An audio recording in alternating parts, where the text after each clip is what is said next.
kemampuan untuk merasakan bagaimana perasaan orang kalah itu adanya di Pak Prabowo. Kayak gitu.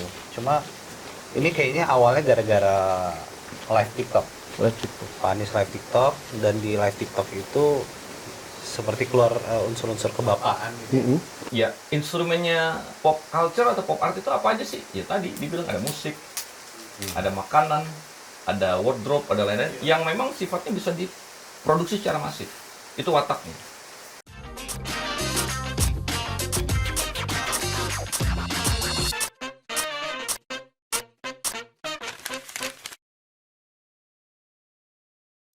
Halo Sobat Kuat, nah ini kita kedatangan narsum yang sudah lama nggak kesini nih, Bang Oki. Siap. Tirto, kemana aja Bang Oki? Manglang Buana. Manglang Buana. Lintas Sayangnya- batas paslon. Sayangnya Pak Jajang lagi ini nyoblos di tempat siap, itu, siap, di tempat domisilinya itu. Siap, Jadi siap. kita Pulang ngobrol kampung. berdua sekarang dengan 01 dan 02. Bang Gahendra dengan Bang Hariko. Bang Hariko selamat datang kembali. Makasih, Bang Bang Gahendra Giri. pertama kali Makasih. kesini, terima kasih Buat banyak. baca semuanya, makasih. Sobat Kuat sekarang Bang Sobat, Hariko. ya? Iya, Sobat Kuat. Karena kita punya sekarang banyak teman-teman baru bergabung di namanya Squad. Kuat ya. Squad, jadinya panggilannya sekarang Sobat Kuat ya. Sobat Udah kuat. lebih kuat ya, udah lebih kuat ya. Lebih kuat, insya Allah. Nah ini yang apa namanya, kita udah lewat tanggal 14, banyak hasil-hasil menarik. Ini ada beberapa fun fact nih, Apa tuh? Bang Gahendra, Bang Hariko, Bang Oki. Quick count kita udah tahu ya, sudah ada yang apa namanya, Pak Prabowo 50% lebih, Pak Anies 20% lebih ya, kalau nggak salah. Koreksi, beda-beda ya. Ini juga beda hasilnya dengan Iya. real count, kemudian dengan real count dari KPU dengan kawal pemilu. Kalau real count tadi jam 9 saya monitor 0124,55. Terus 02 56,11. Terus 03 19,34. Iya, Gitu ya. Nah, tanggapan secara umum apa nih kira-kira dari Bang Gahendra? Bang Bang Hariko, Rendra dulu lah.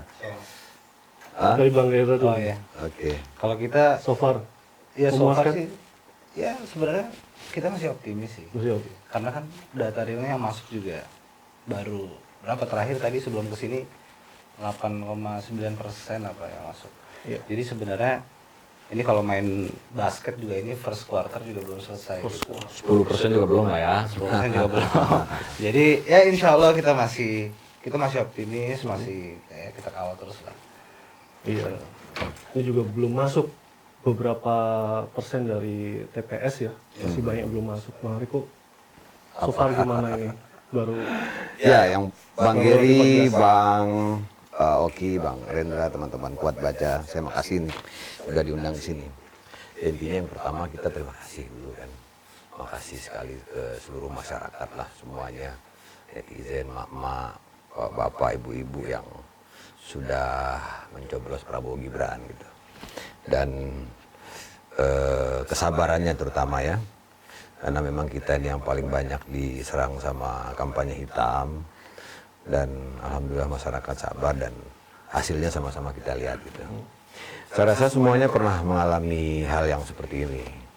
Pak Anies di 2016 juga pernah jadi menang di Pilgub kan, menang di Pilgub, kemudian sorenya juga sudah tahu kalau dia menang, malamnya dia juga sambutan gitu. Ini hal-hal yang biasa lah.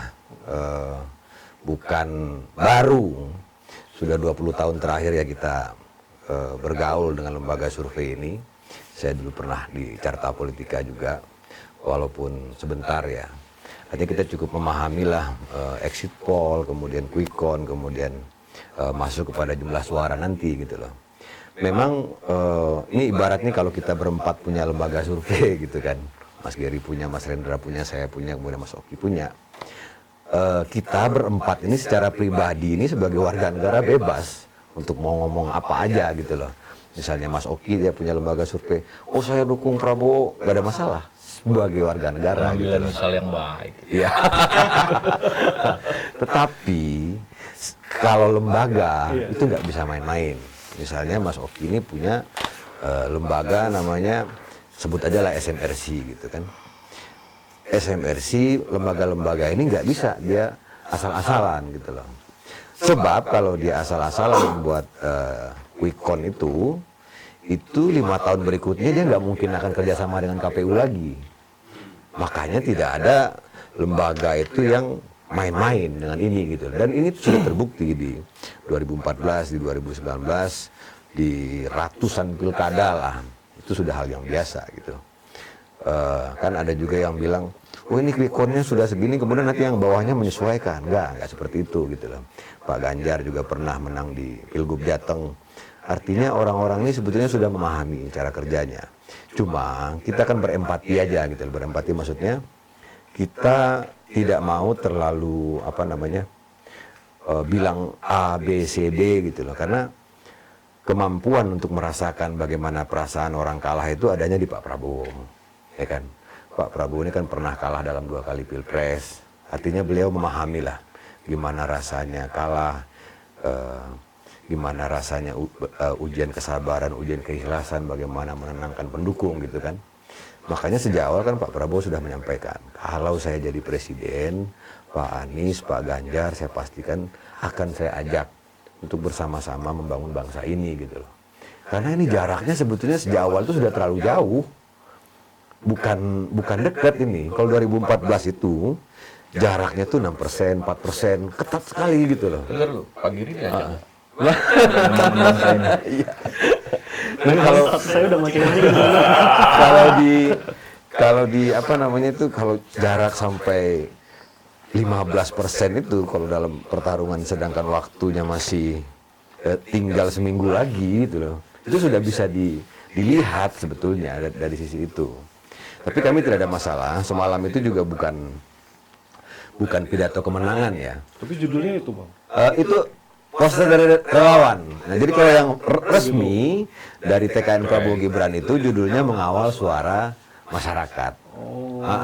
Jadi sifatnya lebih kepada ucapan terima kasih kepada Pak SBY gitu kan. Ucapan terima kasih kepada Mas Ahy segala macam, Deddy Corbuzier begitulah gitu loh. Jadi bukan tetap itu tadi yang saya sampaikan, orang yang sudah 2 kali atau 3 kali ikut pilpres melawan orang yang sama sekali belum pernah ikut pilpres, tentu berbeda, mentalnya tentu di sini sangat berbeda gitu loh. Dan Pak Prabowo sudah memahami tahapan-tahapannya, apa yang harus diucapkan. Tentu dia belajar dari 2019 dan 2014. Makanya Pak Prabowo juga mengatakan kita tunggu hasil real count. Dan meminta semua relawan untuk meminta maaf kepada 1, 3 dan tidak ada euforia yang berlebihan. Saya pun sampai hari ini tuh gatal sebetulnya mau posting apa gitu di grup WA gitu. Cuma kita harus menahan diri gitu. Kan sudah lewat. Bukan begitu maksudnya gini. Meskipun jaraknya ini jauh banget gitu loh. Katakanlah Pak Anies itu katakan di angka 26%, kemudian kita di angka 57 atau 58. Ini tuh jauh banget kalau untuk pemilu. Iya. Jangan lihat angkanya, jutaannya tuh lihat berapa juta itu gitu loh. Nah cuma kita nggak boleh istilahnya ngejek apa itu kita nggak akan lakukan Lagi itu. durasi perhitungan rekap kan masih jauh ya. Masih jauh. 35 hari kalau nggak salah ya. 35 hari gitu Koreksi loh. saya kalau salah. Kalau orang yang benar-benar bekerja di ini, itu jam 11 itu sudah ketahuan siapa yang pemenang itu. Termasuk saya di 2014 itu saya masih ingat Mas Bima ketemu sama saya lagi di jalan, menang Jokowi kok kata dia kan, Prabowo kalah.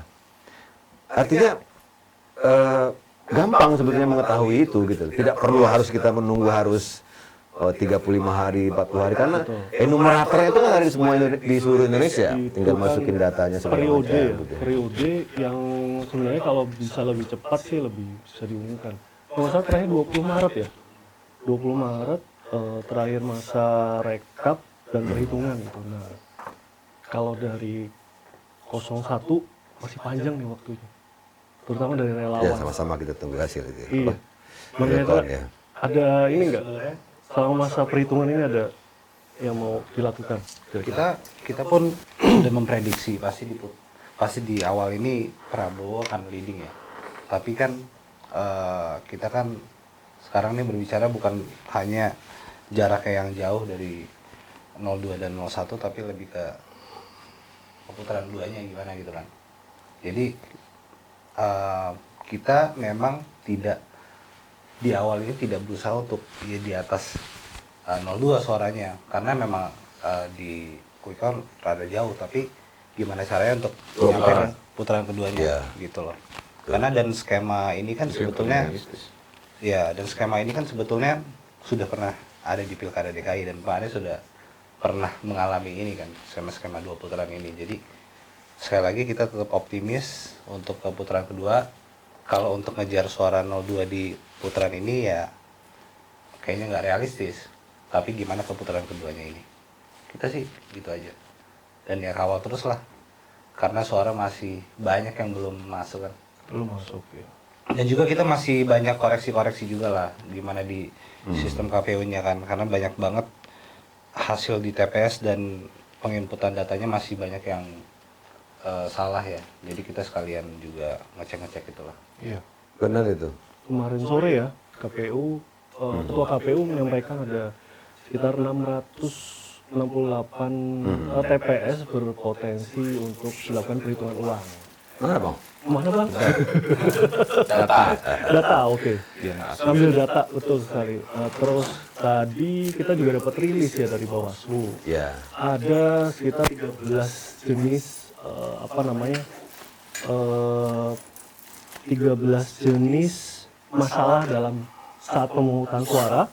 Ada 6 jenis masalah dalam perhitungan suara, dan jumlahnya itu bisa capai 30 ribuan TPS itu mengalami masalah gitu ya, mulai dari pembukaan pemungutan suara yang dimulai lebih awal atau tidak sesuai dengan jadwal, sampai dengan adanya ribuan TPS didapati terjadi intimidasi terhadap pemilih atau penyelenggara pemilu gitu. Nah, Mas Oki, data-data gitu. Mas Oki yang kita ini tunggu petuahnya nih. Gue sih diundang bukan buat ngomong gituan sebenarnya.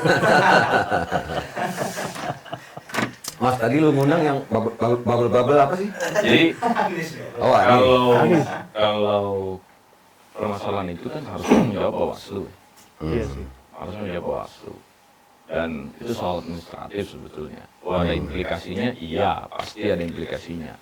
Pada siapa yang menang. Cuma maksudku gini loh, kalau yang gitu-gituan, itu memang harus spesifik kita bahas gitu. Karena yang paling mencolok kalau kita melakukan media crawling by data yang ada di medsos, itu yang paling mencolok itu adalah yang di luar negeri. Malaysia Yang di ya. London, yang orang nggak bisa nyoblos, segala Suaranya macam. habis. Itu yang justru jadi sorotan orang. Kenapa? Karena itu jauh dari jangkauan kan. Betul. Nah itu sebetulnya. Tapi kan kita kan nggak lagi mau bahas itu. Itu terlalu tegang buat kita bahas bareng makan gorengan gitu loh. Iya. Ada fun fact menarik lagi sebenarnya ini. Apa tuh bang? Bang Hariko, Ya. suara Gerindra bagaimana? Saya bukan pengurus DPP ini. Bukan orang yang punya inilah untuk mengomentari tentang Gerindra ya. Intinya kita fokusnya di Prabowo Gibran kalau sekarang ya. Oke. Saya dalam apa istilahnya nih, amanahnya kan sebagai jubir TKN Prabowo Gibran. Kita syukuri itu dulu yang pertama gitu lah. Artinya ya gimana ya, maksudnya Pak Prabowo ini kan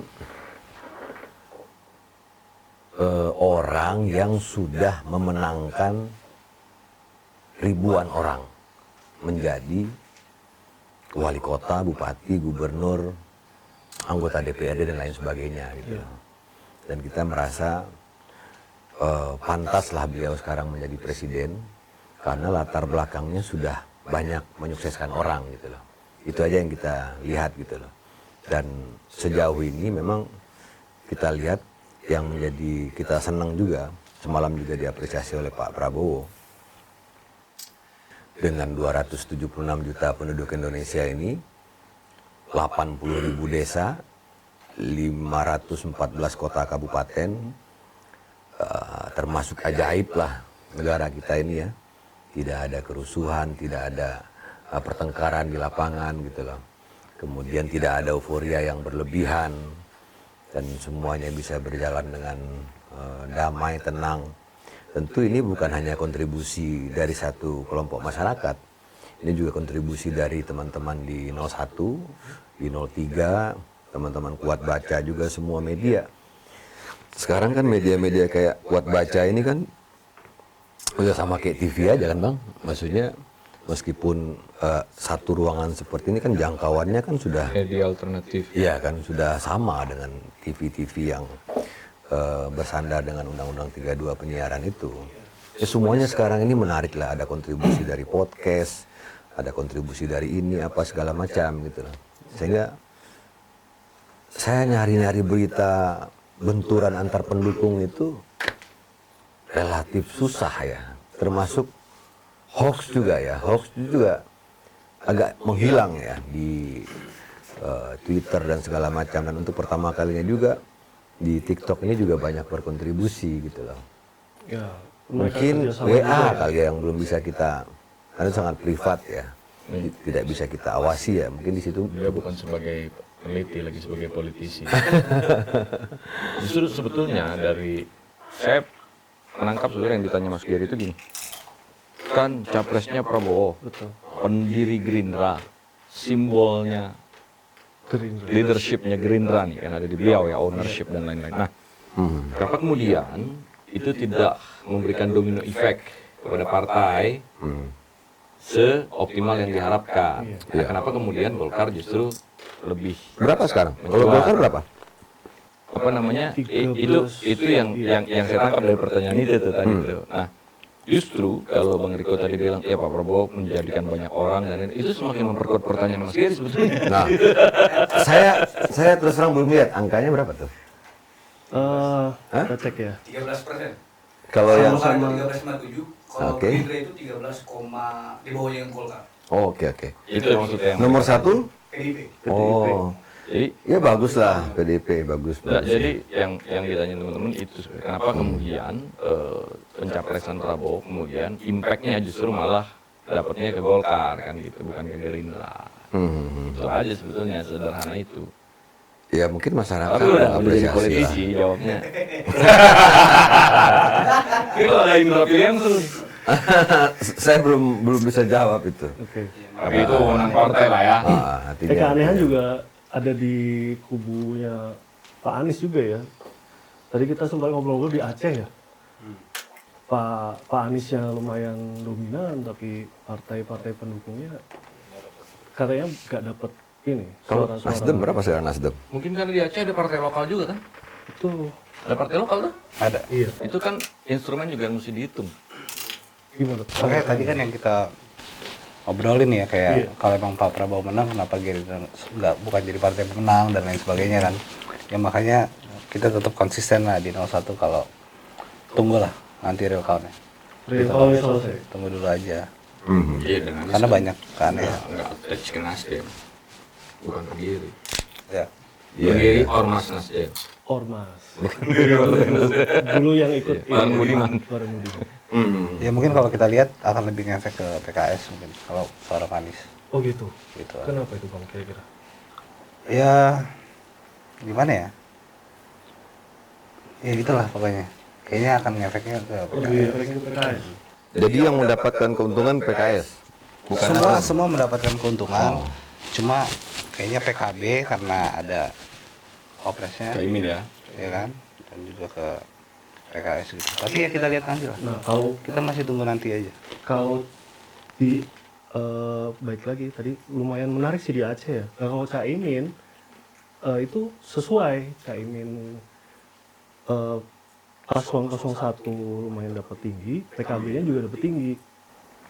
Lu jangan hanya kita berpikir yang berat-berat ya peneliti senior. Ini kembali lagi ke analisis ya.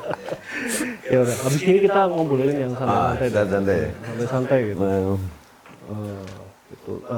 Relawan sekarang kondisi gimana setelah pencoblosan dari 02 Bang? Masih tetap aktif atau Tidur orang semalaman ke pagi ya. Ngopi-ngopi. Gimana kita nongkrong di mana-mana orang ke meja biru semua. apa ya? apa istilahnya itu ya, rasa kemenangan mereka, ya, kebahagiaan itu tidak bisa, ya, yang saya rasakan ya, ini subjektif memang. Mereka itu ingin meluapkan kegembiraan dengan cara-cara mereka gitu loh. Karena ada juga yang memang sudah menunggu ini selama 15 tahun. Dari 2014, 2019, di 2024. Mereka ingin istilahnya apa namanya? Mengekspresikanlah berbagai macam acara, kegiatan segala macam. Hanya karena Pak Prabowo berulang-ulang kali mengatakan Yang euforia. jangan euforia, tantangan global ini luar biasa. Intinya kita ingin bersama-sama lah membangun bangsa ini gitu loh. Cuma ada beberapa yang saya lihat, cuma menurut saya itu tidak termasuk menyakiti. Misalnya kayak ada yang potong rambut gitu ya. Yang potong rambutnya cuma 1, 2, 3, cuma kadang berita di media aja gitu loh. Kan Menggundul. banyak yang nazar-nazar sebetulnya. Kalau saya nazar ini, cuma akhirnya setelah mereka melakukan nazar nggak diposting. Setelah melakukan nazar nggak diposting gitu. Jadi upaya untuk sama-sama menjaga, memberikan contoh. Sekali lagi saya bilang, meskipun Pak Prabowo itu, ya begitulah, tampilannya seperti itu loh. Orang mungkin melihat dia, oh Pak Prabowo apa adanya. Tapi dia merasakan benar bagaimana kekalahan di 2014. Dan kekalahannya bukan seperti sekarang. Kalau sekarang itu enak tuh kayak PDIP ngomong hari ini. Kami siap jadi oposisi. Ini orang yang sudah memahami, maksudnya, oh survei begini, quick count begini, real count begini gitu kan.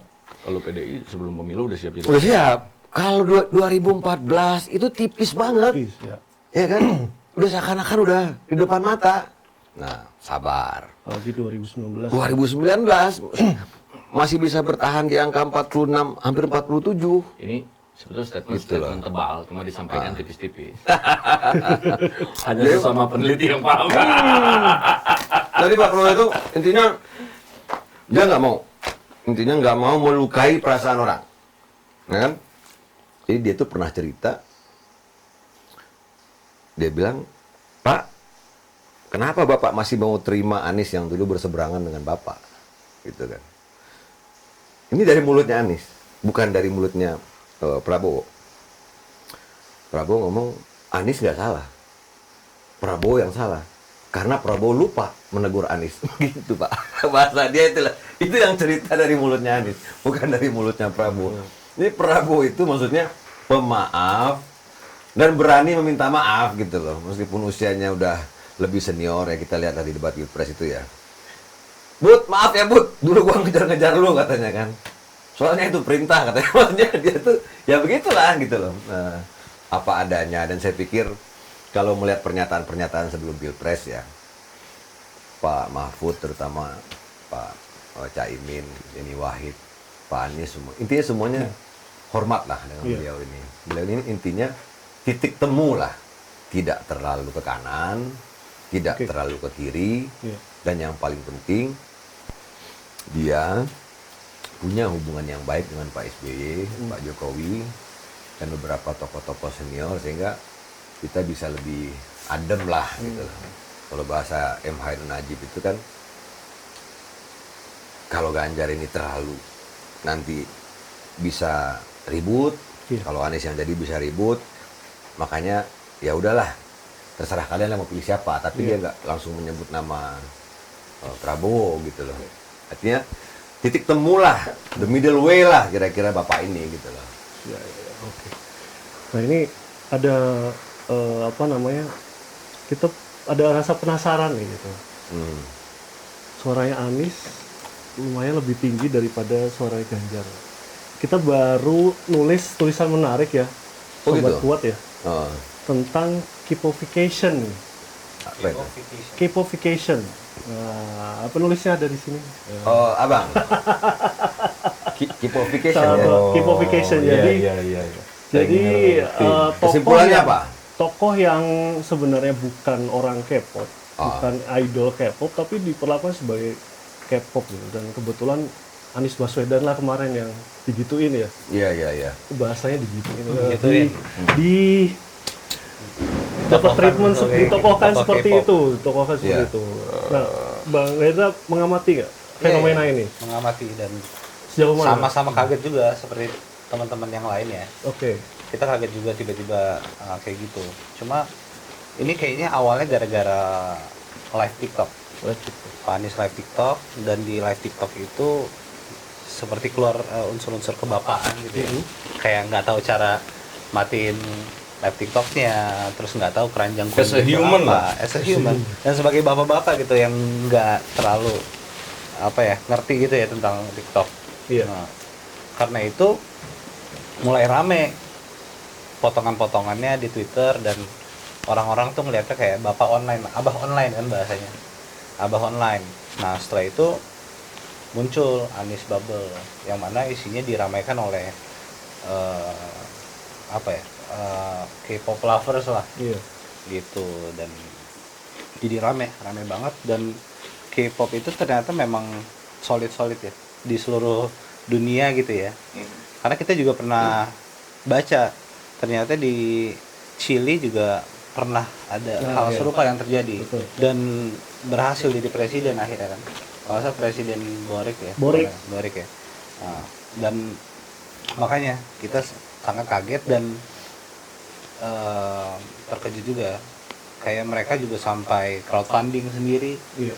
untuk bikin videotron, untuk bikin food truck, bikin acara-acara, merchandise dan lain sebagainya. Dan sangat ngebantu kita banget sih dalam kampanye ya Iya. akhirnya. Ini kayak gini tuh saya perhatikan juga ada loh di 02 Bang Riko. Apa? Banyak lah. Konoha. Itu memang ke monitor nggak sama Ya, tim kemenangan? ya intinya kita menginginkan setiap komunitas itu solid ya. Kita termasuk di rumah besar relawan itu, ketika orang mau deklarasi juga ditanyakan bagaimana di internalnya gitu Iya. kan. Misalnya katakan gini, biasanya kan hampir semua organisasi itu menghindari deklarasi menggunakan organisasi inti. Misalnya katakanlah nama organisasinya PMII misalnya. Misal. PMII untuk mendukung paslon itu pasti dia akan membuat aliansi mahasiswa apa, tapi PMI-nya nggak dipakai gitu kan. Taktis loh. Ya, taktis. Itu sangat kita perhatikan gitu loh. Jadi misalnya katakanlah kalau orang misalnya ngomong kami pecinta dangdut Indonesia mendukung Prabowo, kami harus hati-hati dulu. Ini kalian gimana di dalamnya, di internalnya apa segala macam gitu. Itu kita pertimbangkan juga gitu loh. Nah sama kayak K-pop tadi, saya cukup ikuti misalnya ada inisiatif dari orang. Menurut saya itu media yang memberikan nama ini penggemar K-pop apa segala macam gitu ya. Tapi dianya sendiri tidak akan berani mengklaim bahwa kami ini penggemar K-pop Indonesia mendukung salah satu paslon. Itu sangat berisiko bagi komunitas gitu loh. Memang komunitas ini sense of winess-nya lebih tinggi ya, rasa kekitaannya. Gak ada ADART, gak pernah ada konflik pemilihan ketua, gak pernah ada konferensi, tetapi semangat kekitaannya kan kalau komunitas lebih tinggi kan. Makanya justru mereka sangat hati-hati. Misalnya menggunakan itu penamaan dari media sebetulnya, dan kita nggak bisa sesederhana itu melihat. Memang kalau saya lihat trennya ini kan tahun berapa ya? Piala Dunia itu tahun berapa sih yang di Jepang itu? Oh, jauh 2002. 2002 ya? Tahun berapa itu? Berapa puluh tahun yang lalu itu? 20 lebih dari 20 tahun. 20 tahun lah, Iya. yang lalu. Korea, Jepang. Iya, artinya di situ orang sebetulnya sudah bisa melihat posisi Korea ketika itu. Artinya Korea ini negara yang bagus diplomasinya. Buktinya apa, dia bisa menjadikan Jepang sama Korea lokasi Piala Dunia gitu kan. Kemudian dulu tuh ada namanya yang terkenal tuh SM Management ya. SM Management itu semacam agensi swasta yang memang mereka mengorbitkan berbagai artis-artis Korea ini gitu loh. Nah, yang membedakannya apa dengan musik-musik biasa gitu loh. saya, Bang Ongki, Bang Geri mungkin seusia biasanya menikmati musik itu pakai kuping sama hati aja. Kita dengar Guns N' Roses, dengar Bon Jovi, dengar Led Zeppelin itu kan biasanya begitu aja kan, nyaman gitu. Nah, kalau Korean pop ini memang visual gitu. Artinya lu nggak cuma dengar musik doang, tapi mata lu juga dimanjakan dengan pinggang yang ramping, kaki yang ramping, penampilan muka yang begitu, sehingga visual yang seperti itu membuat orang seperti merasakan kalau dia ini, oh ini ya beginilah idealnya manusia itu gitu loh. Tapi ini visualnya diganti Iya. dengan Pak Anies. Nah, bukan itu. Bukan itu. Kok ke Pak Anies? Kan kayak complication gitu. Terus gue Lu jangan self decoration. Gimana? Cuma ada di Panis. Oh gitu ya. Iya. enggak. Itu sebenarnya klaim itu dibantah sama K-popper sendiri. Artinya K-popper itu banyak benar ya. Saya meskipun tampang kayak begini, saya ngikutin juga. Misalnya kayak SNSD, Blackpink, apalagi itu BTS, saya ngikutin lah, Iya. gitu kan. Tidak akan ada yang berani mengatakan K-popers itu mendukung salah satu paslon. Orang K-popernya tidak akan ada yang berani. Di komunitasnya loh ya. Yang berani mengatakan itu adalah orang di luar komunitas itu. Gitu loh maksudnya. Iya. Saya suka rendang, tapi saya tidak ikut komunitas pecinta rendang Indonesia. Ketika komunitas pecinta rendang Indonesia misalnya mendukung salah satu paslon, saya juga nggak berhak komplain. Tapi kalau lu bilang semua pecinta rendang itu mendukung salah satu paslon, itu nggak benar. Iya. Itu loh maksudnya. Jadi kuliner, musik, hal-hal yang berbau hobi itu, kalau diklaim mendukung salah satu paslon, itu salah menurut saya. Artinya kalau kita bilang misalnya K-popper itu semuanya kalau K-popper ya dukungnya Pak Anies. Enggak begitu. Dalam irisan-irisannya itu terlalu Iya. terlalu ini gitu. Iya. Memang nggak general ya. Maksudnya Nggak gitu general. nggak general. Tapi Itu kan soal penalaran. Sebenarnya Anies Bubble juga menjadi komunitas sendiri gitu. Iya. akhirnya. Dan kalau berbicara Konoha kan sebenarnya awalnya gara-gara Pak Anies pernah bilang kita nih sekarang kebebasan berpendapat tuh sangat nggak bebas gitu loh, sangat nggak ada. Jadi kita kalau mau ngomong Indonesia, mau kritik Indonesia, Iya. akhirnya ganti jadi Wakanda atau nggak Konoha, Betul. gitu kan. Makanya di debat pertama muncul tuh tagline dari kita, Wakanda no more, Indonesia forever, Iya. gitu. Yang dipakai bukan Konoha tapi ya. Bukan, nah Konoha artinya akhirnya dipakai kan sama yang sebelah gitu. Sebetulnya kan itu soal penalaran. Bahwa kemudian gini, pop culture itu basicnya itu sesuatu yang tampilannya diupayakan ringan dan casual. Betul. Kenapa? Karena kalau dalam tradisi sastra itu kan ada yang disebut dengan elite art atau high literature gitu. Iya. Ada sastra tinggi atau sastra serius yang kanon istilahnya gitu, yang kemudian membedakan dengan yang lain. Kalau ada sastra yang lahir dari rakyat yang kemudian bersifat populer dan lain-lain itu kemudian disebut pop gitu. Nah, itu dalam tradisi sastra. Jadi kira-kira bagi orang-orang elit-elit sastra yang mazhabnya kanon ini, ya definisi dari pop itu ya kurang sastrawi. Karena nggak kanon dia kan, tidak mengikuti pakem-pakem yang sakral gitu di dalam sastra. Nah, Kanon itu anti mainstream. enggak. Kanon itu istilah dalam sastra serius. Oke. Gitu. Nah, makanya ketika mau membahas K-popification, gue berharapnya redaksi udah baca dulu itu gitu. Ah, Nah, cuma nggak apa-apa deh, 2 SKS. Nah, Itu itu dia, dulu. dua Jadi, SKS. Kalau K-popification ini gimana sih Bang? Lu yang nulis maksudnya gimana sih? sabar. Kesimpulannya apa? Sabar. Gue belum Jangan, baca Bang. sabar. Kalau udah menang langsung ke kesimpulannya. Sabar. Jadi, Ya, sabar. oke. Jadi itu dulu yang harus dipahami. Nah, di dalam tradisi kebudayaan di Eropa, pop culture itu kemudian identik dengan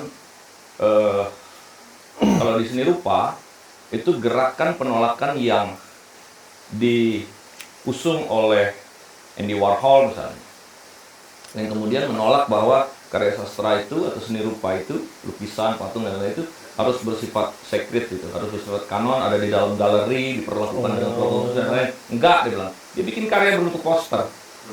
Kemudian orang melihat karya Marilyn Monroe dalam bentuk poster. Pop art, the icon of pop art, Marilyn Monroe. Kita juga punya. Jadi kita kan juga nggak paham. Gitu.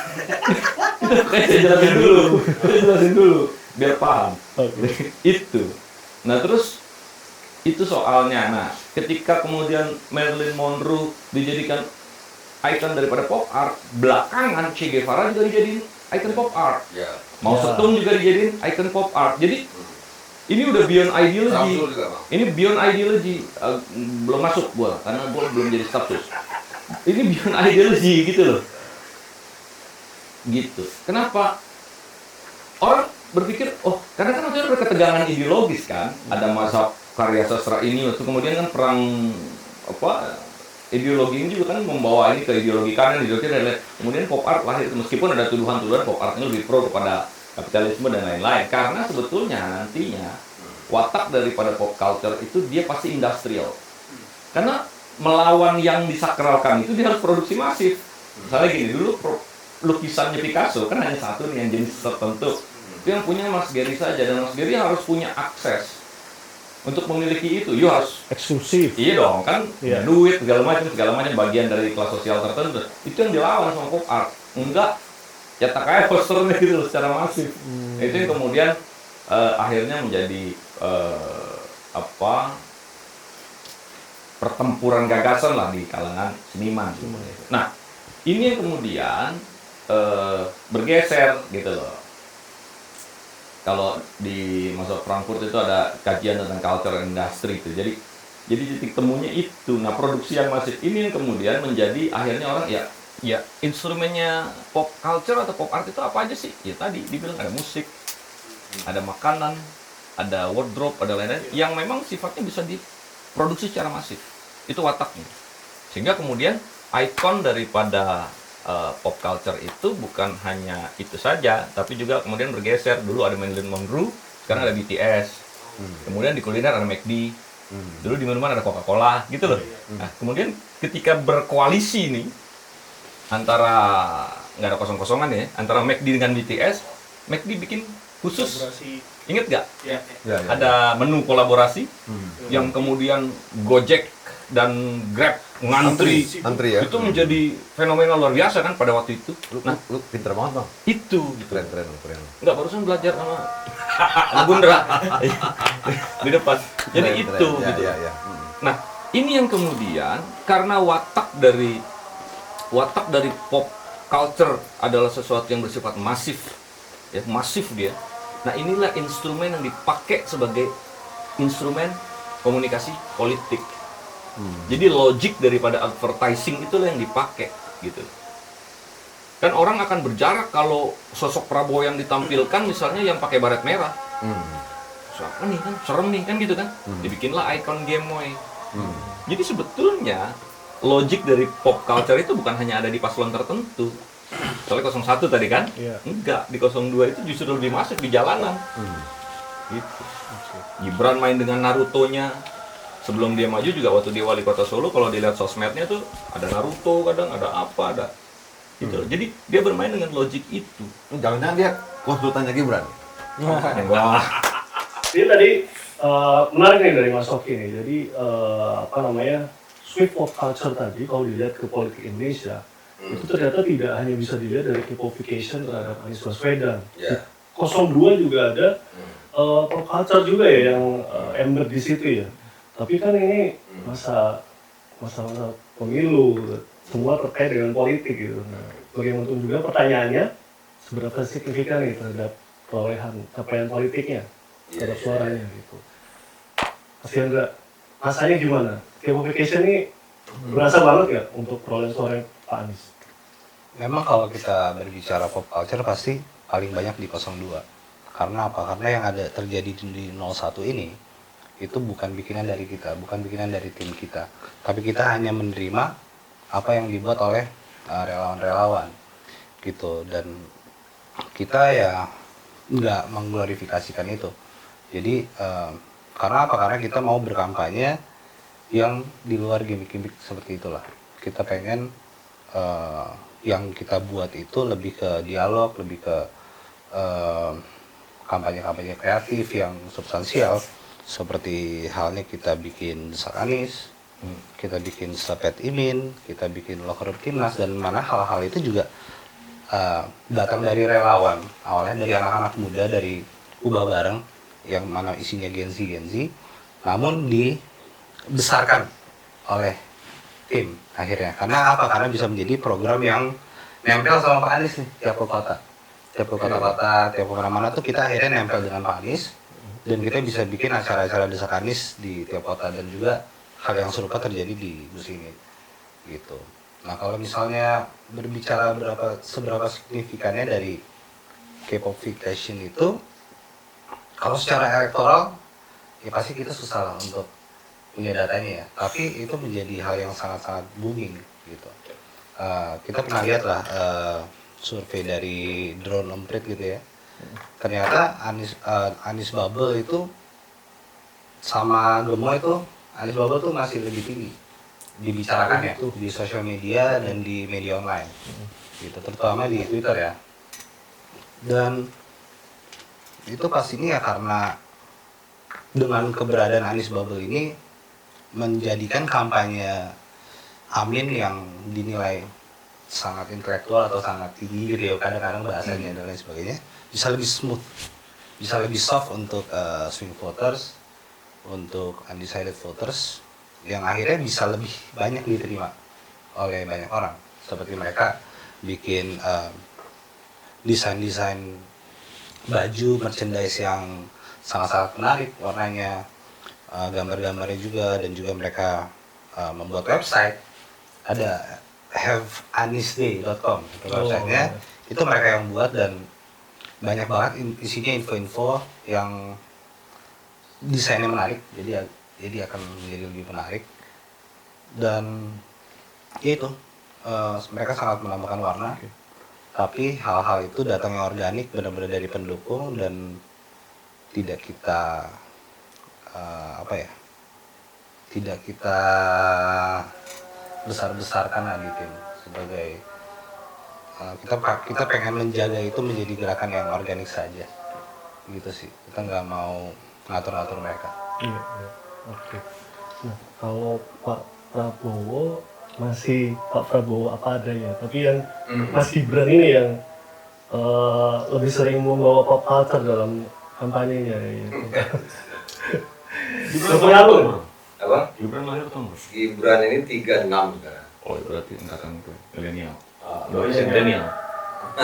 Gitu? Indonesia Z kan? Iya. Milenial. Ya memang Ya. medsos ini kan seperti kampung-kampung ya.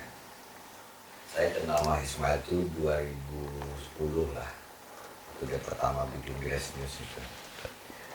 Jadi ada kampung Twitter, penduduknya sekitar 16 juta. User aktif mungkin sekitar 1,5 sampai 2 juta gitu. Kemudian TikTok ini sekitar 120 juta kampungnya ini. User aktifnya sekitar 50 sampai 60 gitu. Facebook dan segala macam. Memang sejak awal kita lebih banyak fokusnya di TikTok. Kita udah melihat ke situ kan. Karena kita benar-benar ingin pemilu ini gembira, fun dan lain sebagainya gitu loh. Kita tidak ingin terlalu tegang lah gitu.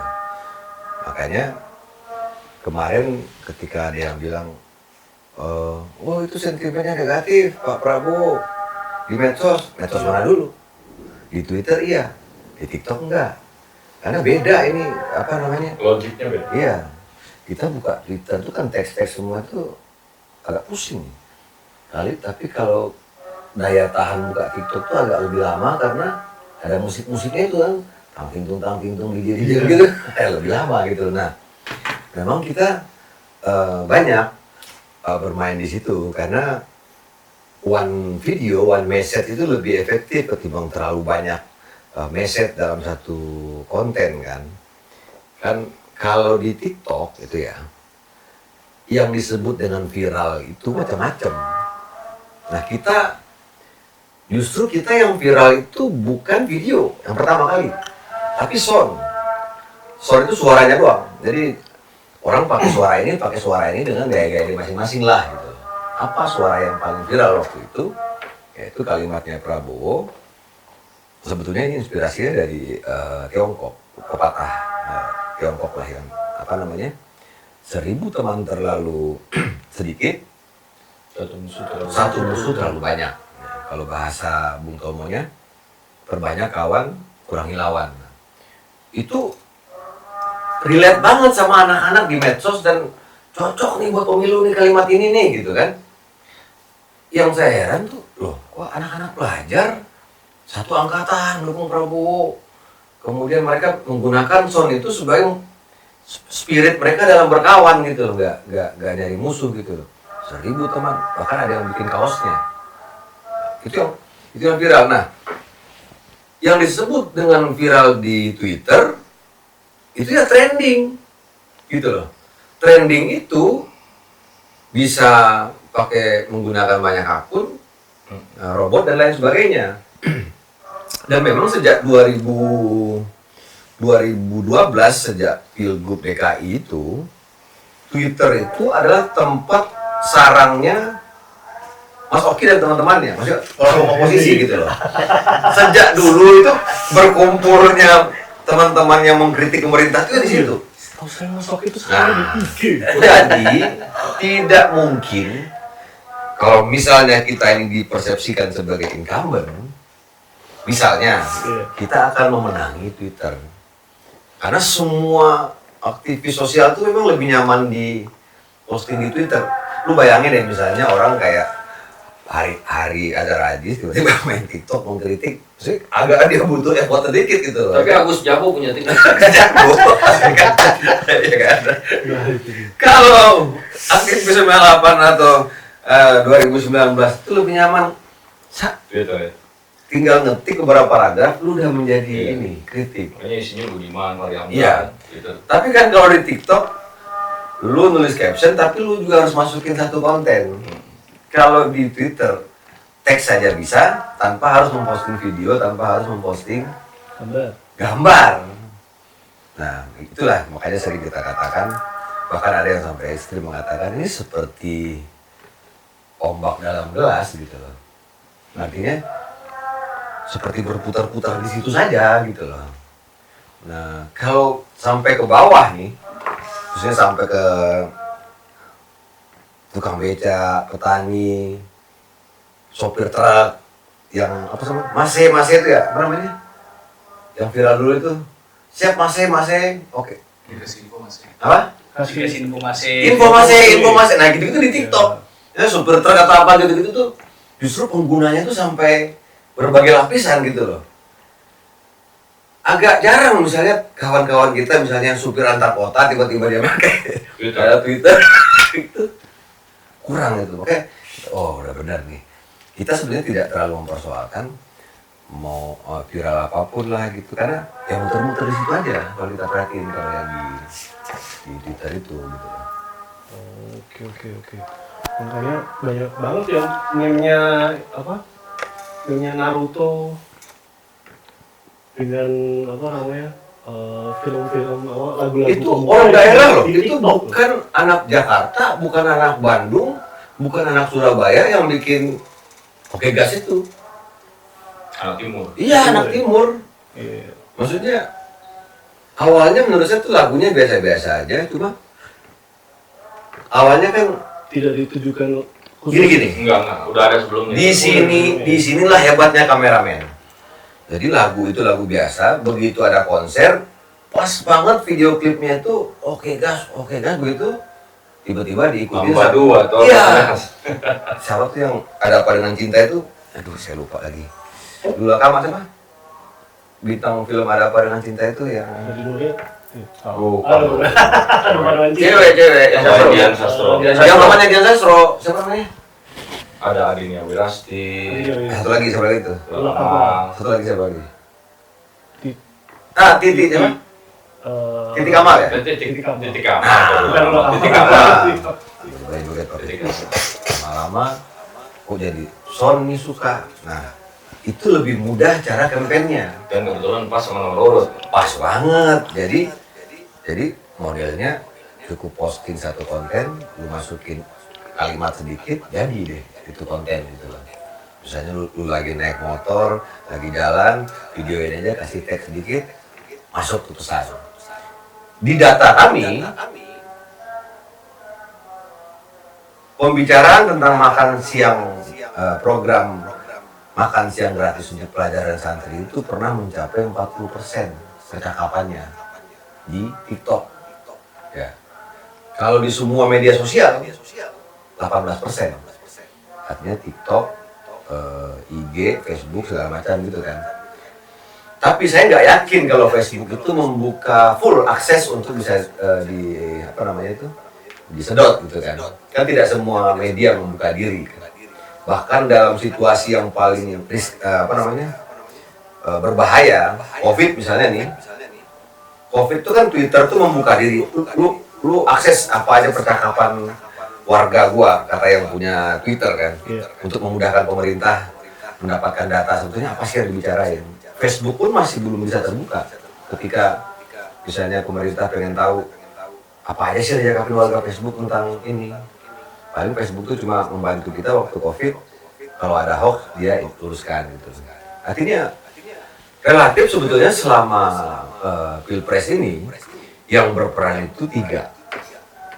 Twitter, YouTube, IG, 4, TikTok. Relatif 3 ini.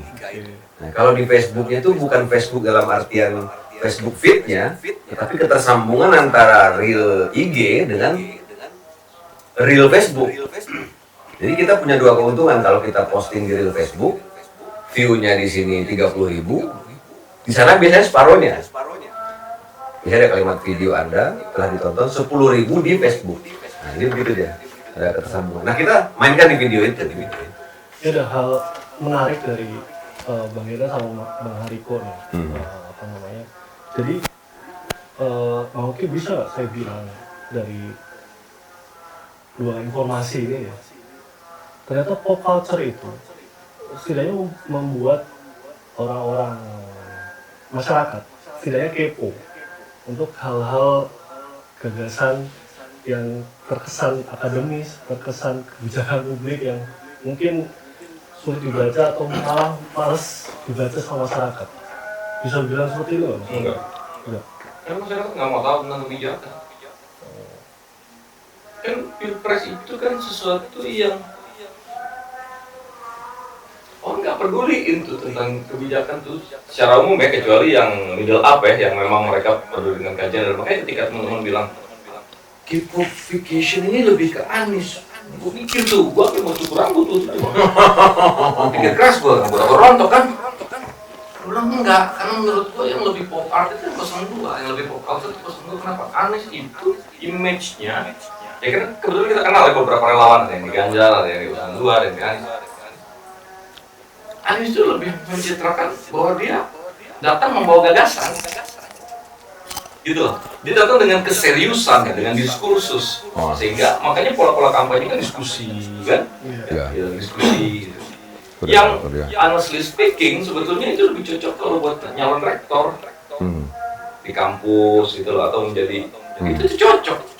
Tapi when it comes to the people nih, asumsi dari masyarakat itu adalah dari profesor sampai orang yang nggak sekolah, dari orang yang menulis buku sampai orang yang tidak bisa baca tulis. Itu kan asumsi dari sehingga akan sulit kemudian ketika kau mau transfer knowledge ke publik yang paling susah. Jumlah sarjana kita berapa persen sih dari jumlah penduduk?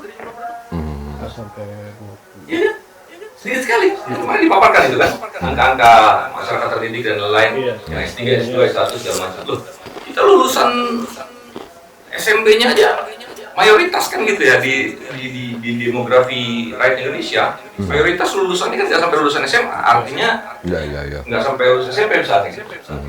SD plus lah kira-kira begitu. Nah, kan harusnya kalau bicara pemilu kan bicara sebesar-besarnya suara yang didapat. Nah kalau itu logiknya, maka akan susah berbicara tentang public policy ke sini dengan gaya bahasa akademik.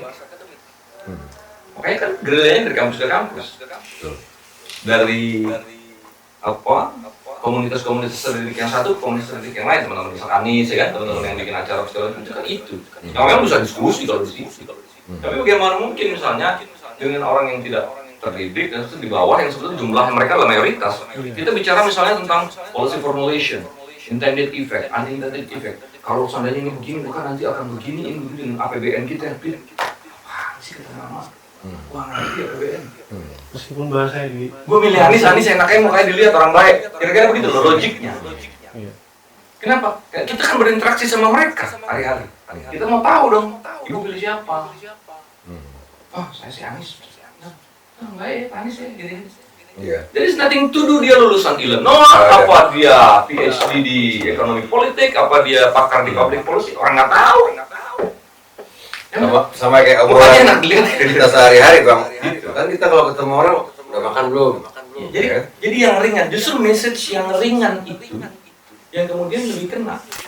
Dan itu dibuktikan dengan sangat dahsyat oleh Komeng. Ya, itu dia. Gitu. Itu politik sesantui-santuinya, politik seuhuy-uhuinya.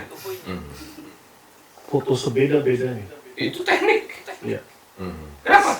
Dia tidak kampanye, hanya beberapa kali turun, orang buka kertas suara, Tidak ada lihat ada muka dia kaget kan? Tahu efek kaget itu yang dicari. Gua kan nyoblos di Depok aja Iya kan? kaget komeng. Nah ketika kaget terus pasti kan ketawa lihat ekspresi kayak gitu. Nah itu yang kemudian satu langkah lebih dekat untuk orang nyoblos ketimbang yang lain yang gayanya serius dengan dasi, dengan kopiah, dengan ini kan, dengan kebaya, dengan berjarak secara psikologis. Tentu pop culture juga. Itu a part of pop culture. Kenapa komedi? Iya. Gitu. Kesan Nah. simpel yang lebih mengena. Iya dong. Iya kan casual. Dia nggak perlu sesuatu yang berat dalam pemaknaan. Yang penting nyampe apa? Attach. Yang disasar sama pop culture apa sih? Engagement. Kalau lukisan itu ditaruh di galeri, orang untuk masuk ke dalam galeri banyak sekali aturan. Anda harus beli karcis. Yang kedua, Anda harus tahu, kan banyak orang yang mau sok ngerti art, datang ke galeri nasional, dia foto-foto, dia pegang-pegang lukisan. Dia nggak ngerti garis di bawah, itu bukan hanya batas kaki, Batas semua di batas. tapi juga lu nggak boleh pegang gitu loh. Proses, ya. Itu kan soal ukuran keadaban. Kadang-kadang dia mau selfie, dia balik badan, ranselnya kena lukisan. Dia yang kena, kita yang ngilu. 3M ini lukisan. Jadi, itu loh. Tapi ketika si pop culture melakukan gerakan, udah bikin aja poster. Kalau mau robek juga nggak ada urusan kan gitu loh. Jadi kenapa pemaknaannya didesakralisasi sama dia? Bahwa politik itu bukan sesuatu yang sakral, bukan sesuatu yang kaku, bukan sesuatu yang formalistik, Apalagi bukan melakukan sesuatu yang kalau kata teman-temannya beliau nih santuy. Bahkan Gibran tuh pernah bikin caption yang menarik, orasi no, ceramah no, happy yes. Jadi pernah dia bikin satu kegiatan yang sama sekali tidak ada orasi politik. futsal itu. Ya, itu hanya gembira-gembira Nah, saja. kalau balik ke pop culture tadi ketika ditanya, Bang, tapi kan fenomena itu baru-baru aja. Enggak juga. Karena sejak zaman dulu orang hampir setiap kali kampanye melibatkan musik dangdut. Dan dangdut adalah part of pop culture. Karena di dangdut tidak ada aturan bahwa Anda tidak boleh tepuk tangan. Ini bukan Vienna Circle, bukan tempat orang nonton orkestra. Bebas aja berekspresi, mau joget, mau apa gitu. Nah, itu yang dirindukan orang. Jadi kalau lu mau nyoblos terus terlalu banyak aturan, terlalu berat, nggak nyampe segala macam. Gimana kita mau dipilih? Nah itu sepertinya yang kemudian disiasati sehingga pop culture menjadi reason. Oh ini aja deh yang dipakai. Gitu loh. As simple as Anda lebih milih McD daripada produk lain karena memang brandnya udah dikemas sedemikian rupa dan melekat di kepala misalnya. Ini kan soal brand activation. Nah brand activation di 01 itu merepresentasikan Anies sebagai seorang intelektual yang cerdas. Yang itu bukan tanpa risiko. Karena ada bobot intelektual di situ. Nah di 02 ini orang santuy, kenapa? Karena kalau ditampilkan Prabowo yang lab gen dengan foto, kan ada foto mudanya yang keren tuh, yang dia pakai baret merah pas segala, tapi kan jadi berjarak. Karena ada publik-publik kita yang misalnya mengalami trauma historis dengan operasi militer dan sebagainya. Nah, jarak itu diperpendek dengan apa? Dengan cartoonize. Dibikin jadi kartun ya Prabowo dan Gibran. Sampai ada iklannya yang AI itu kan? Iya. Itu sebetulnya. Nah, saya lihat upaya untuk membawa pop culture masuk ke politik, bagian dari kampanye, bagian dari komunikasi politik, adalah upaya memperpendek jarak antara elit-elit yang serius dengan rakyat yang hidupnya tuh hidupnya. Iya. santai-santai. Santai-santai. Karena pop culture ini kan di tengah-tengah mereka, a part of everyday life-nya mereka. Gitu. Itu sebetulnya. Nah, Gitu Om Gary. Canggih-canggih. ke depannya nih, Bang Rendra, Bang Riko. Ini kan kemunculan pop culture ini kan kalau boleh dibilang tuh natural ya, tanpa rencana tim sukses nih. Gitu. Ini kedepannya mau di apa ini kira-kira? Mau diapain? mau dibina atau mau dibiarkan secara natural gitu saja kira-kira? Mas Bang Rendra, Ya, Rencana itu seperti awal bagaimana mereka tercipta, ya mereka menciptakan diri sendiri. Jadi ya sekarang kita balik lagi aja ke mereka. Kita nggak mau ngatur, terserah mau gimana, mau tetap bersama kita. Pokoknya kita nggak mau ngatur lah. Kita nggak mau ngatur, terserah aja mau gimana. Karena ya ini gerakan organik sekali lagi. Dan nggak kita atur-atur lah. Ini benar-benar hasil kreativitas dari teman-teman semua gitu. Oke. Kalau Bang Riko ada pengen juga anime, video kamu juga. Iya, saya pernah K-pop lihat mungkin. AHY itu pidato ya. AHY itu pidatonya gini, dia posting di Instagramnya. Ada yang tahu namanya Presiden Portugal di sini?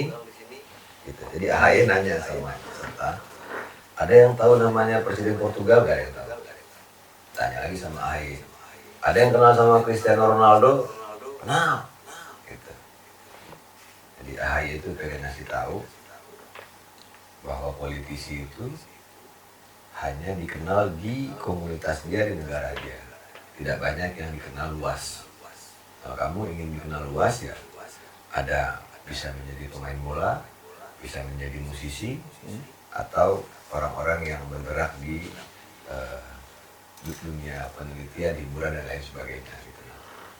Nah kalau kita lihat dari cara pandangnya Pak Prabowo ini, dia itu selalu ingin Indonesia itu bermartabat, punya harga diri. Nah, sehingga kemarin itu memang agak beda pendekatannya dalam debat pilpres itu kan. Kalau Pak Anies ya udah biarin aja kita fasilitasi, gitu kan.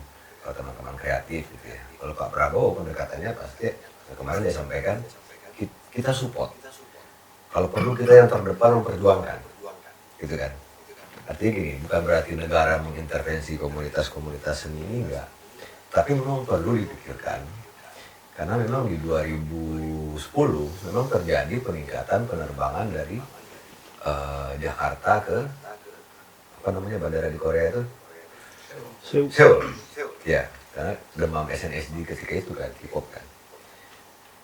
Dan memang jumlah artis Korea yang konser di Indonesia ini jauh lebih banyak ketimbang artis Indonesia yang bisa konser di Korea, apalagi di luar negeri gitu, ya kan. Kita hormat sama musik Korea ini kan persaingan yang fair ya. Kita tidak bisa paksakan orang harus suka dangdut atau harus suka slang, dewa dan lain sebagainya. Ini sesuatu yang tidak bisa dipaksakan dengan doktrin nasionalisme. Misalnya, oh kamu nggak nasionalis, kenapa kamu musik Korea ini nggak nyambung sebetulnya. Artinya suka-suka gua dong. Bukan berarti kalau gua suka Korea, gua nggak nasionalis. Nggak begitu cara berpikirnya kan. Jadi saya melihat ke depan memang kita harus pikirkan bagaimana kita juga mampu melakukan satu diplomasi budaya. Itu dilihat salah satunya indikatornya adalah seberapa sering terutama artis-artis kita, budayawan-budayawan kita gerben kita, boyband kita atau band-band kita juga diundang oleh orang lain di luar gitu. Kalau kita berpikir secara ini aja logik aja, mereka kan nyanyinya juga pakai bahasa Korea awalnya kan. Kemudian musiknya apa segala macam. Kenapa kita suka? Kenapa kita nggak bisa juga bikin sesuatu yang menarik yang minimal orang Asia suka? Sehingga juga bisa menjadi apa gitu kan? Kan kalau kita mau jujur nih, Hyundai itu kan dipromokan lewat K-pop, sehingga populer mobilnya di sini kan. Jadi ini bukan berarti satu yang terpisah. Ada K-pop, kemudian ada produk-produk Korea, ada kalau bahasa apa Samsung ya, kalau bahasa Inggrisnya Samsung ya, Samsung juga ya. Karena nyebutnya Hyundai. Oh, Hyundai nyebutnya Hyundai. Iya. Ini ada ketersambungannya sebetulnya. Nah, ini yang harus kita pelajari. Kalau bahasanya Pak Prabowo itu kan, jangan sampai kita menjadi pasar terus. Gimana caranya Pak Prabowo pasti akan mendorong. Dia mungkin nggak akan intervensi, tapi kalimat-kalimat dia itu saya rasa disukai sama anak-anak, memotivasi. Ayo dong, kamu yang bisa. Sekali-kali kita jangan hanya, ya mohon maaf teriak-teriak di bandara menyambut mereka. Harusnya warga Korsel juga seperti itu, menyambut artis kita gitu. Harus kembali posisinya gitu. Memang secara politik, kalau komunikasi politiknya, tadi yang saya bilang, kami sangat menghindari kalimat-kalimat, misalnya, pecinta dangdut dukung Prabowo, kami nggak mau ngomong seperti itu, apalagi sebagai jubir gitu kan. Takut menyinggung yang lain. K-popper dukung Prabowo, kita nggak mau. Karena itu akan menyalahi pakem di internal mereka sendiri gitu loh. Jadi kami biarin aja. Oh sudah. Oh ya itu mungkin bagian dari pecinta musik yang dukung gitu. Ada nggak? Ada gitu loh. Itu Mas Giri. Kalau saya sih melihatnya itu kan fenomena overgeneralisasi dan memang itu harus dilakukan oleh tim sukses sebagai upaya membangun opini. Ketika misalnya Pak Anies kemudian main di TikTok, terus ada panggilan Abah dan lain, terus ada K-popper yang kemudian engage di situ ya, terlibat, komen dan lain-lain segala macam. Ya pasti kan, harus ada penggiringan opini bahwa K-popers mendukung Pak Anies. Itu kan normal dan sah dalam strategi kampanye. Ya, tapi kemudian bahwa orang menyangka, oh berarti semua K-pop Pak, ya itu mah di kepala dia. Itu kan asumsi dia. Kedengarannya asumtif. Emang ada cross check KTP 11 K-popper di data Indonesia? Jadi itu asumtif dan kebenaran di media sosial itu kan sebetulnya kan kebenarannya fenomenanya bubble. Gimana Bang? Kayak bubble ekonomi aja. Not really bener-bener gitu loh. Bubble ekonomi misalnya increase gini-gini secara digital gini. Emang beneran increase? Ini kan namanya aja bubble kan, bubble fenomena. Nah, terus kalau bicara tadi terus nih K-pop mau dibawa kemana? Ya nggak dibawa kemana-mana Mas. Saya aja yang jawab itu, nggak usah TKN. Nggak dibawa kemana. Yang pertama, pop culture itu salah satunya adalah medsos. Kita nganalisis semalam, kita nggak bisa ngambil data hari ini karena harus lewat jamnya. Ini kan baru dikabarin sama komandan. Jadi langsung teman-teman, kita baru ada tim yang melakukan media monitoring lah. Ya. Nah, data per 17 Januari sampai 14 Februari yang share of voice ada di semua platform di medsos. Itu paslon 01 ada 50 jutaan. 17% lah ya kira-kira. Paslon 02 itu 172 juta, paslon 03 itu 73 jutaan. Jadi kayak angka ini ya.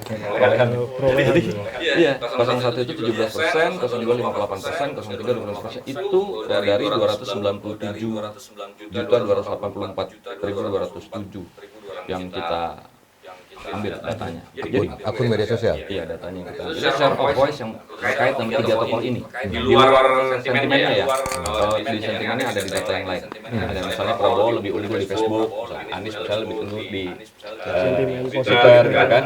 Terus di TikTok siapa? Di TikTok saya belum dapat data lagi selain Mas Gibran. Nah, itu sebetulnya. Jadi bahwa ini hanya instrumen. Kalau itu terus ini pop art mau diapain? Enggak lihat. Maksudnya mau diapain? Mau dimobilisasi jadiin satu partai K-pop kan nggak mungkin. Nah, yang paling mungkin dilakukan dan ini sebetulnya sayangnya kemarin di debat terakhir ya, kalau nggak salah tentang ada budaya juga di situ kan. Ada. Saya nggak ngedengar, nggak tahu mungkin saya yang skip ya. Tapi sepanjang ingatan saya nggak mendengar ada pembahasan yang serius tentang kebudayaan. Misalnya kebudayaan sebagai soft power. Iya. Nggak ada tuh. Nggak ada bang. Pembahasan Udah, yang ada. udah trauma di debat kedua bang. Ya kan? Nggak ada tuh. Misalnya, padahal kalau bicara Trisakti, kebudayaan salah satu tonggak dari Trisakti, berkepribadian berkebudayaan kan. Nah, tadi kalau abang bicara tadi yang harus di Korea misalnya, kita juga didulukan, nggak hanya akses mereka dan segala macam, itu betul. Kenapa? Karena 2000 berapa? Gangnam Style. Iya 2010-an bang. 2010-an, 2009, 2010. Itu kan nggak sadar, kita anggap lucu-lucuan nih. Orang nyanyi, ya kan? Gangnam Style. Kita anggap itu lucu, itu tapi semua orang melakukan itu. As a joke sih. Gangnam Style gitu kan. Terus jadi iklan, diadopsi jadi iklan dan lain-lain. Jadi Terus musiknya dangdut. diputer-puter di mall, di counter-counter HP segala macam tuh. Itu video pertama yang tembus 1 M bang. Iya. Nah, pada saat itu dia menjadi fenomena global. Terus kita terhipnotis. Kami diskusi loh sih. Lalu beberapa teman di Depok kami diskusi di UI. Itu bilang ini pintu masuk. Kenapa? Ini habis ini nanti ada kosmetik, habis ini ada produk, habis ini ada apa, dan pintu masuknya pasti dari sinetron dulu. Kalau nggak musik gitu. Iya. Iya. Kenapa? Karena itu instrumen yang paling benar buat orang advertising. Iya. Kenapa? Karena brainwashing. Jadi mulai dari situ lucu-lucuan awalnya kayak orang hipnotis, itu kan ada efek kagetnya tuh. Nah, setelah itu dihantam lagi sama lagu-lagu, setelah itu dihantam sama sinetron, K-drama kan. Terus orang mulai berpikir dengan alur itu, mulai mengidealkan bahwa rumah yang ideal adalah rumah seperti yang ada di dalam K-drama, sehingga harus ke tempat tertentu, di interior tertentu. Bahwa kecantik itu bukan lagi putih seperti iklan Shinzui yang mazhabnya Jepang, tapi cantik itu seperti perempuan Korea. Sehingga setelah pemahaman tentang standar kecantikan itu tertanam, produknya segera Datang. bahwa keren itu seperti yang di K-drama, stylenya, fashionnya datang. Bahwa mobil itu seperti yang terus datang, itu yang kemudian disebut sebagai K-wave, Korean wave. Iya. Dari Korea sebagai keseluruhan. Nah, sebetulnya yang mereka tunggangi apa sih? Emang itu really kebudayaan Korea? Itu pop culture di Korea. Kebudayaan Koreanya yang mana? Yang baju tradisional, yang segala macam. Itu kan nggak sekencang yang popnya. Nah, maksud saya kalau ditanya, ini sama pemenang, ini pop artnya, pop culture-nya mau diapain sih? Ya ajak ngomong yang paham, mau diapain? Jangan sok-sok ngerti, malah jadi salah. Gitu loh. Ngobrol diskusi sama Mas Anies kan, di dunia pendidikan mau diapain Mas kan gitu. Betul. Sementara kita menganggap lagu itu dilihat dari liriknya kan, kenapa kayak Ebit G. Ade, liriknya kok bagus, nggak seviral Gangnam Style. Tahun 2012-2011 saya waktu itu kami ada diskusi di salah satu kantor pemerintahan di Kalibata, di Jalan Senoraya. Nah, kami ada diskusi, saya diminta salah satu narasumber itu tentang nation and character building. Banyak purnawirawan yang hadir, banyak mahasiswa Sentul yang hadir. Saya bilang, kita ini mau sok nasionalis, tapi kita nggak ngerti sebenarnya konsep of nation itu apa. Jangan-jangan kita nggak bisa bedain mana nation, mana nationality, mana nationhood, mana nationalism.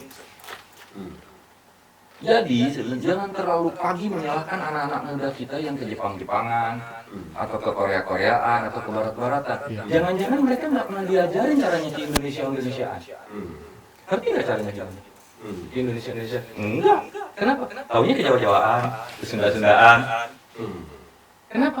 Karena grand design dari national culture kita belum clear. Selain Taman Mini Indonesia Indah. Sehingga kan anak muda nggak ngerti tuh kejadian Indonesia itu kayak gimana coba? Nah maksud saya, ini kesempatan untuk menunggangi pop culture untuk diberikan values gitu. Itu sebenarnya bisa dilakukan. Jadi jangan hanya pop culture yang dipakai buat kampanye saja. Kan kampanye kan jualan. Iya. Kalau you berhasil menggunakan jurus ini untuk jualan yang itu, untuk memenangkan proses, harusnya juga bisa dong dipakai untuk menjual gagasan tentang keindonesiaan. Gagasan yang Jadi besar. menjadi seorang nasionalis Indonesia bukan harus militeristik, enggak, gitu loh. Nah itu. Nah, itu dia saya bilang, karena konsep of nation yang disebut dengan kebudayaan nasional itu apa sih? Itu blueprintnya mana? Nah, kan terakhir kan Hilmar Farid bikin kongres kebudayaan dan lain-lain itu kita bersyukur karena ada inisiatif itu akhirnya dari pemerintah.